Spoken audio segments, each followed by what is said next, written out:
있는데도 중성지방이 높아지는 진짜 이유.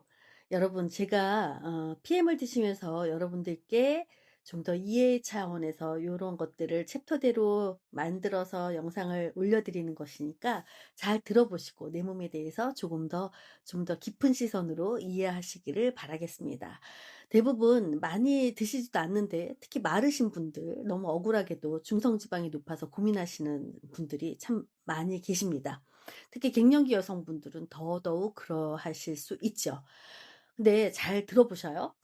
대부분은 이 기름진 음식을 많이 먹어서 그렇다라고 생각하시거든요.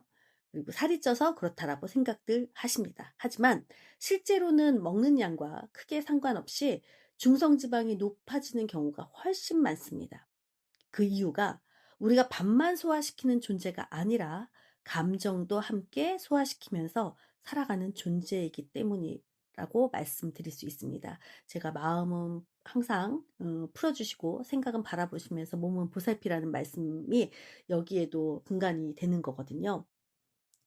그 스트레스라는 거 되게 무섭지 않습니까? 이 스트레스를 장기간 받게 되면 소화시키지 못한 이 감정들이 내면에 차곡차곡 쌓이게 됩니다. 불안이나 또는 두려움, 억울함 또는 외로움, 그리고 덜어는 서러움 같은 감정들이 있잖아요. 이런 감정들이 정리되지 못한 채 하나의 덩어리가 되어서 뇌에 신호를 보내게 됩니다. 그 신호를 받은 뇌는 상황을 이렇게 판단을 해요. 지금은 안전하지 않다. 그리고 지금은 위기다. 이런 식으로. 그 순간 뇌는 몸을 비상 생존 모드로 전환을 시켜버립니다. 비상생존 모드에 들어가면 부신이라는 곳에서 코티졸이라는 호르몬 많이 들어보셨죠? 네, 그 코티졸 호르몬을 분비하게 됩니다. 이 코티졸은 우리 몸을 망가뜨리기 위해서 만들어진 호르몬이 절대 아니에요, 여러분. 원래는 우리를 살리기 위한 생존 호르몬이거든요. 말씀드렸던 것처럼 몸에서 일어나는 데는 모든 것에 다 이유가 있습니다. 위험한 상황에서 몸을 각성시키기도 하고 에너지를 빠르게 만들어서 도망치고 싸울 수 있도록 돕는 역할을 하는 것이 바로 이 코티졸 호르몬입니다. 근데 문제는요, 이 코티졸 신호가 간으로 전달이 되면서 시작되는 거거든요. 이 뇌는 간에게 에너지를 더 많이 만들어서 미리 대비하라고 명령을 합니다. 그 명령을 받은 간은 포도당을 계속 만들어내는 거예요. 자, 정말 중요해요. 잘 들어보세요. 그리고 이 만들어낸 포도당을 다시 지방으로 바꾸어서 일부는 간에 저장을 하기도 하고 일부는 혈액 속으로 이렇게 내보내거든요. 이때 혈액 속으로 나가는 지방이 곧 중성지방, 트리글리세리드라는 즉 TG라는 것입니다. 이 과정이 반복이 되면 혈당이 높아지고요. 자, 간에는 지방이 쌓이게 되는 것이고 그래서 지방간이 생기는 거거든요. 혈액 속의 중성지방은 점점 넘쳐나게 되는 것입니다. 이 시스템은 우리가 오랫동안 밥을 먹지 않아도 살 수 있게 해주는 아주 훌륭한 생존 전략이었거든요. 과거에는 정말로 도망쳐야 될 상황이 많았기 때문에 그랬어요. 그 위험을 느끼면 뇌는 포도당을 사용해서 빠르게 판단하고 근육은 지방을 연료로 사용해서 뛰고 달리면서 도망을 다니면서 생존을 했었거든요. 간이 만들어낸 이 중성지방은 그때는 우리를 살리는 연료 역할을 했었습니다. 근데 지금은 다르죠. 네, 시대가 변했습니다. 근데 이 유전자 DNA는 전부 다 이 정보 입력이 다 되어 있는 상태인데, 네. 이 우리가 요즘에 현대 생활을 살면서 스트레스 안 받을 수가 없잖아요. 네, 그래서 스트레스가 만병의 근원이라고 말씀을 드렸던 것이 여기서도 근간이 되는 건데요. 스트레스를 받으면 뇌는 여전히 도망쳐야 한다고 외쳐버리지만 결국 우리는 뛰지 않고 있습니다. 네, 잘 생각해 보세요. 몸은 의자에 앉아 있거나 또는 식탁 의자에 앉아 있거나 운동량이 많이 줄어들죠. 그리고 근육은 움직이지 않습니다. 그 결과 어떻게 되냐? 네, 만들어진 에너지는 사용되지 못한 채 결국은 혈액 속에 그대로 떠다니면서 쌓이게 되는 거거든요. 그래서 먹는 양이 많지 않아도 중성지방은 폭발하듯 올라가게 됩니다. 이때 많은 분들이 중성지방을 낮추기 위해서 먹는 양을 더 줄이려고 하죠. 그래서 콜레스테롤 같은 검사를 하셔서 콜레스테롤 수치가 높아 버리면 결국은 중성지방 때문에 문제가 되는 거기 때문에 또 약을 드시기도 하십니다. 여하튼 이런 몸은 배가 고파서가 아니라 아직도 위험하다고 느끼기 때문에 중성지방을 만드는 상태인 거거든요. 자, 이 지점에서 중요한 역할을 하는 것이 바로 장, 그리고 그 장과 흡수 환경입니다. 저희가 우리가 PM3종을 드시면서 함총을 드시면서 장에 주관한다는 것을 제가 파워 칵테일이라고 누차 강조해서 말씀드린 적이 있는데요. 자, 장축, 내축, 장간축.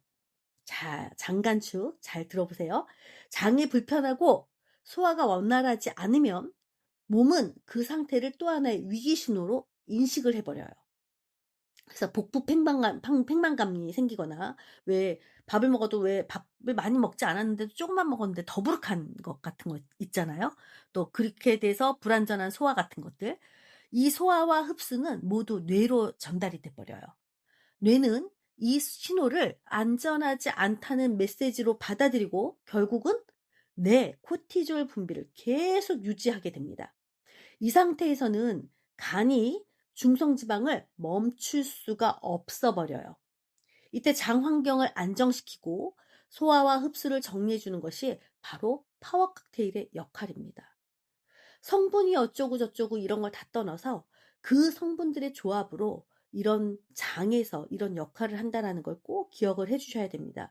우리 마이크로바이옴이라 그래서 장내 환경을 주관하는 프리바이오틱스와 프로바이오틱스가 이 파워 칵테일에 있지 않습니까? 얘네들이 장을 안정시키고요. 몸 안으로 들어오는 신호를 차분하게 정리를 합니다. 자연 유래의 다양한 식물 성분들이 다 들어있다라는 건 익히 아실 것이고요. 또 셀레늄도 있고 커큐민 같은 황산화 성분들이 바로 이 스트레스로 인해서 과열된 몸의 반응을 진정시키는 방향으로 작동을 합니다. 장이 안정되고 몸의 긴장이 풀리기 시작하면 뇌는 서서히 비상생존 모드를 풀기 시작하죠. 하지만 근데 여기서 끝이 아니에요. 비상 모드를 완전히 종료시키려면 밤에 회복이 일어나야 하는 거거든요. 스트레스를 오래 받은 사람일수록 밤에도 몸은 계속 긴장 상태를 유지하게 됩니다. 코티졸이 밤까지 높게 유지되면 간이 쉴 수 있을까요? 못 쉴까요? 네, 당연히 간은 쉬지 못하겠죠. 그럼 결국은 중성지방을 계속 만들어내겠죠. 네, 잘 이해를 하셔야 됩니다. 이때 우리 리스토레이트에 마그네슘, 그다음 아연이 있지 않습니까? 이렇게 마그네슘과 아연이 포함된 이 리스토레이트는 이 신경과 부신을 안정을 시키고 밤 동안에 코티졸을 자연스럽게 낮추는 역할을 하게 되죠.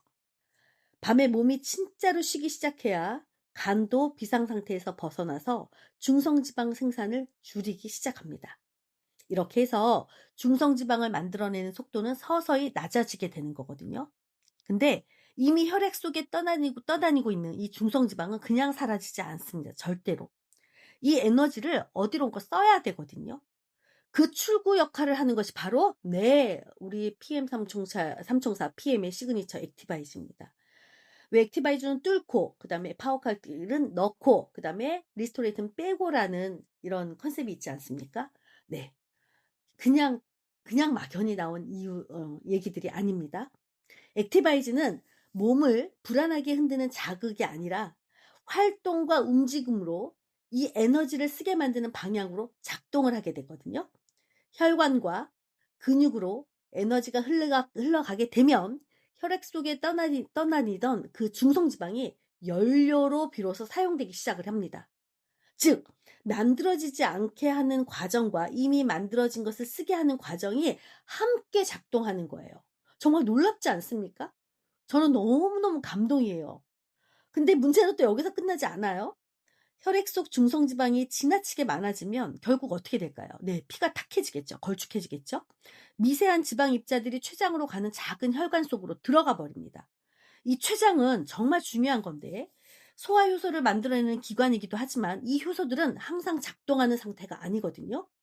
리파제라는 거와 트립신 같은 이 강력한 소화 효소들은 비활성 상태로 저장이 되어 있다가 음식이 들어왔을 때만 활성화가 됩니다. 근데 혈관이 막히고 산소 공급이 줄어들면 췌장세포는 손상되기 시작하죠. 여러분, 이 말씀 잘 기억하셔야 돼요. 우리 액티바이즈 드시면 혈관이 뚫리지요. 산소 공급이 늘어나지요. 제가 좀 전에 뭐라 그랬냐면 혈관이 막히고 산소 공급이 줄어들면 췌장세포는 손상되기 시작한다라고 말씀드렸습니다. 자, 역으로 생각을 하셔야 됩니다. 자, 이 과정에서 저장되어 있던 이 소화 효소들이 잘못 활성화되면 결국 췌장은 자기 자신을 소화하기 시작합니다. 자, 이것을 자가 소화라고 하거든요. 쉽게 말씀드리면 음식을 소화하던 효소가 자기 몸을 소화하는 사고입니다. 이것이 바로 급성 췌장염이 되는 거예요. 그래서 중성지방 수치는 단순한 숫자의 문제가 아니고 몸이 얼마나 오래 비상생존 모드에 머물러 있었는지를 보여주는 하나의 시그널입니다. 몸은 결코 우리를 해치려는 존재가 아니잖아요. 그저 우리를 지키기 위해서 늘 강조드렸지만 아직도 오래된 생존 방식을 반복하고 있을 뿐입니다. 몸이 안전하다고 느끼기 시작하면 중성지방은 자연스럽게 제자리를 찾아가는 것이거든요. 여러분, 마음과 몸은 연결이 되어 있습니다. 치유의 시작은 나의 마음부터 풀어주시는 것이 먼저 시작입니다. 여러분, 지금까지 말씀드렸던 거 잘 이해하시죠? 네. 앞으로 요거에 대한 이어서 부신과 그 다음에 우리 코티졸 호르몬 이런 거에 대해서 여러분들이 이해하기 쉽게끔 간단하게 설명해서 올려드리도록 하겠습니다. 오늘도 마음은 풀어주시고 생각은 바라보시고 몸은 보살피는 좋은 하루 되세요. 감사합니다.